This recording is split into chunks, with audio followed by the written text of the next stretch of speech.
Kia ora, and welcome to my daily course. I'm Bernard Hickey for the Kaka.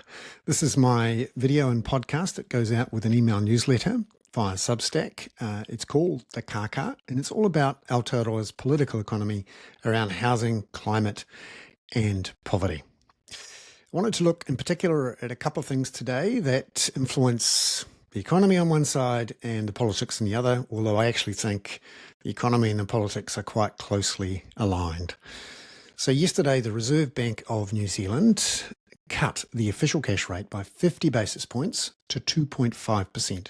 Economists went into the decision with a small majority thinking it would be 25 rather than 50. So it did surprise the market somewhat, and that meant that wholesale interest rates fell around about 10 basis points, and the New Zealand dollar fell as well.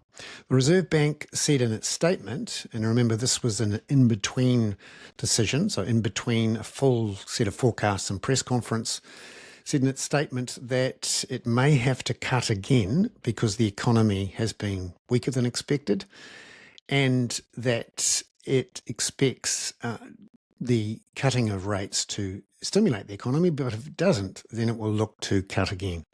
And financial markets are currently seeing there could be as many as two more cuts, one in November and then one in February, which would take the official cash rate down to 2%. However, I spoke to Kiwibank chief economist Jared Kerr last night, who said, if there isn't a firing of the economy up by these rate cuts, it's possible the official cash rate could drop under 2%, and that may be necessary to get it really racked up. Now, the mortgage rates have been dropping before this decision. They dropped to 4.49%. That's the sort of market-leading rate that the banks have settled on before the official cash rate. But these falls in wholesale rates yesterday afternoon are likely to push that a little bit lower yet. Now, the key question is, what does that mean for the economy, and what does it mean for the politics, and vice versa? So one of the things I've learned, if you like, from John Key is that he used to watch consumer confidence and the economy, the leading indicators, very closely to get a sense of where political support for the government was headed. And that is, I think, correct. If you are very grumpy about the economy, you're more than likely to blame the government.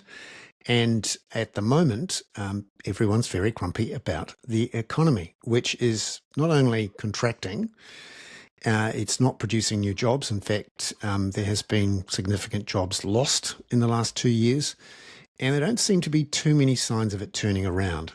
In part, I think, because the housing market is now 20 to 30% below its peaks, and without that cash flow going through the economy from a significant increase in housing sales, then you don't get the growth in activity, both because the cash is not flowing, but also those people who have it are not spending it. And there's a significant amount of not just term deposits building up with interest payments not being spent, but also people are simply keeping their mortgage payments at the same level as what they were before interest rates fell, and they're paying back that debt